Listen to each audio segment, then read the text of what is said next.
What's up, y'all? It's your girl Sid, and you all are tuned into my YouTube channel, S Files. Before we get started, y'all, I just want to wish y'all nothing but light and love, health and wealth in this season. Make sure y'all grab y'all some tea or some alkaline water. If you want to do mimosas this morning, I'm kind of feeling that too once I leave the office. So hey, do whatever fits your fancy. But I just wanted to hop on and just send y'all some love, just some vibrations this morning.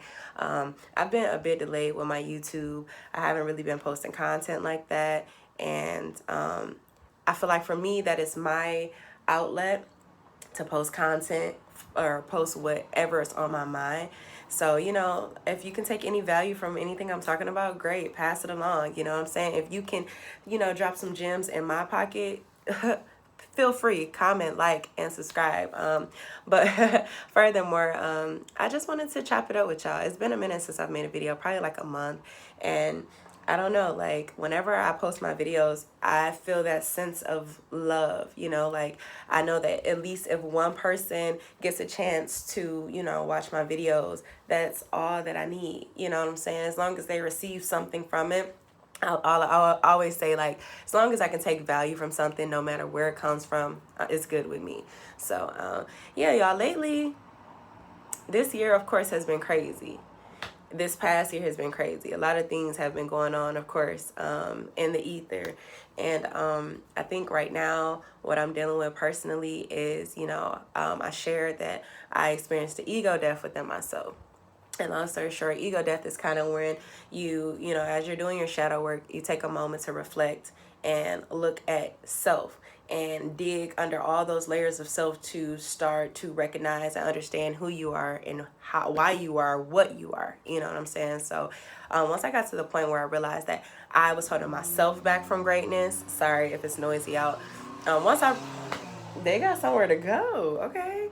Once I realized that I was holding myself back from greatness, and kind of like I'm being my own self sabotager, I really realized, like, hey, Sydney, is me or you. You know what I'm saying?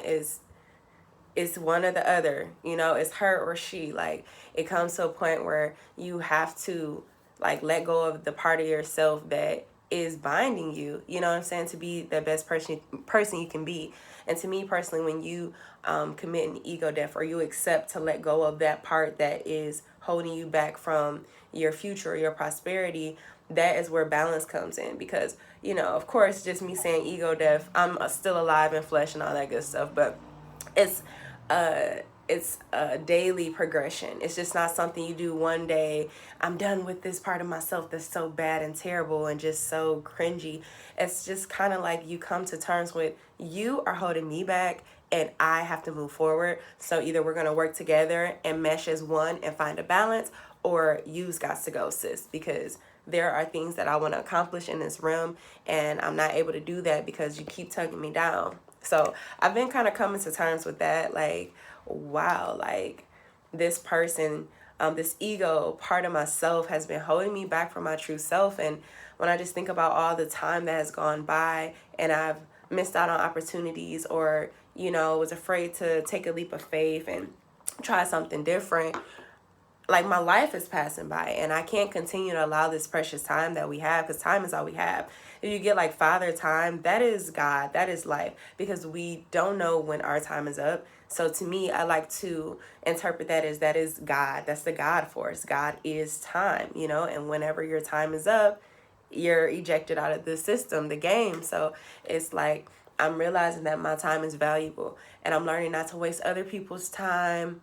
I'm learning to be precious with time, and I'm learning to be more so in the now.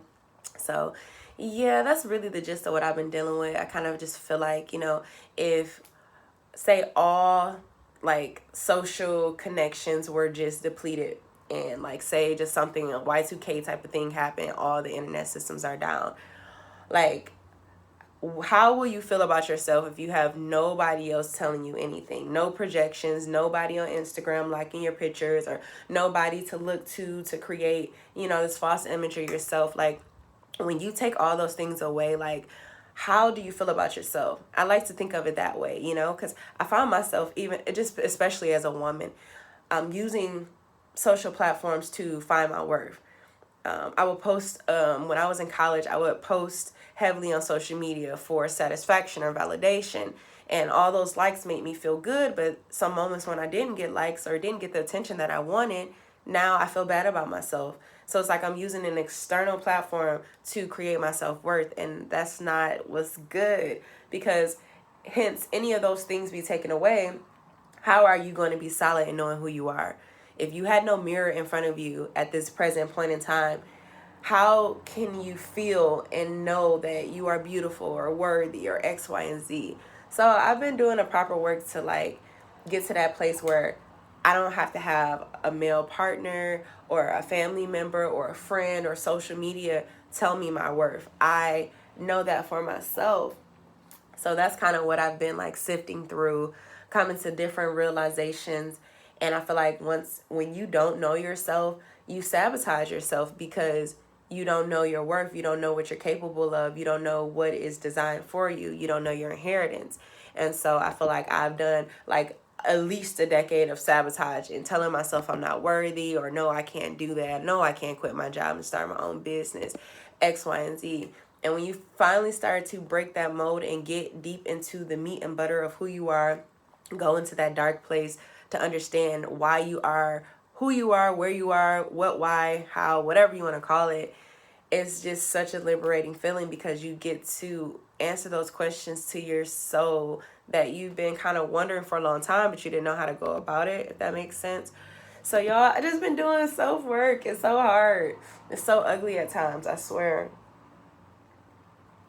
So ugly. So I'm just like really trying to free myself, like free me. I saw a post my sister posted, like, free me, like from whatever I'm binded by, or whatever is binding me, whatever it is. I want to feel light. I want to feel confident that if a person walked through the door and told me I wasn't good enough, or I wasn't beautiful enough, or I'll never be this or that nobody's words can cut me. Because I've always been that person, hypercritical, hypersensitive. Anybody say anything, I take it to heart. I was just thinking about a recent opportunity where I feel like I slightly fumbled my bag. I feel like it wasn't in my alignment, but in reality, I could have sabotaged and fumbled my bag because I sensed some negative energy from someone else projecting their insecurities on me. And because I didn't want to deal with that projection, because it's always somebody projecting something, I removed myself from the opportunity. And thinking about that, like, was I in my emotions versus me being logical? Like, you know what I'm saying? Like, so even though I feel like this is a lesson, and I try to take every mishap in life as a lesson to learn, I realize that you have to be sound in yourself, that no matter what somebody says or externally what comes about, what negative thoughts might sift into your head, you have to know yourself. And in order to know yourself, you have to search yourself, get into yourself. Just like it says in a good book, seeking you will find me, knocking it will be open. You have to do that to yourself. I'm sorry, y'all, my sinuses, I'm getting over a little sinus cold. God is inside of you. Like, there is no way you can like form God externally. It's literally, God is a force that is activated within yourself. So you have to do that work to get into your spirit and get to know who you are. If you don't know yourself, you will fall for anything. Just imagine, I was reading a book, Art of War. You're on a battlefield. If you don't know your strength and you don't know your mental agility and all of these things, how can you defeat somebody in battle? They're already paying attention to it's just like the enemy. I feel like in reality, the devil is an aspect of ourselves instead of like a physical being that's pouncing around the earth. Of course, more people have that energy more than others, but I feel like, for instance, the enemy is always looking at your moves, whatever gambit you're about to make, how you react to things, all these things. So if you don't know yourself and know what your triggers are, or how you react and relate to things, X, Y, and Z, like, how are you going to ever stand firm, or how are you ever going to outsmart the enemy or opposition if you don't even know yourself? You know what I'm saying? If you're just this ball of confusion, you know what I'm saying? It's okay to have organized chaos, but if you are confused in who you are, like, it's going to be hard for you to prosper because you're not firm. You don't have a firm foundation with yourself. So yada, yada, yada, y'all. That's just honestly what I've been like dealing with just trying to find that inner peace, put Sydney first, and stop, you know, living in this dream world. Like, I create a reality, and then I put so much energy towards what I want to create instead of being in the now creating whatever I want to create. So let off the acceleration, let spirit drive the vehicle. You sit in a passenger seat and you just observe. You learn how to drive the vehicle, but just take a step back, okay? Somebody needs to hear this. Somebody needs to see this. Take a step back and get to know self. Do the groundwork first. Get the blueprint together before you start building. You know what I'm saying? I love y'all. Peace.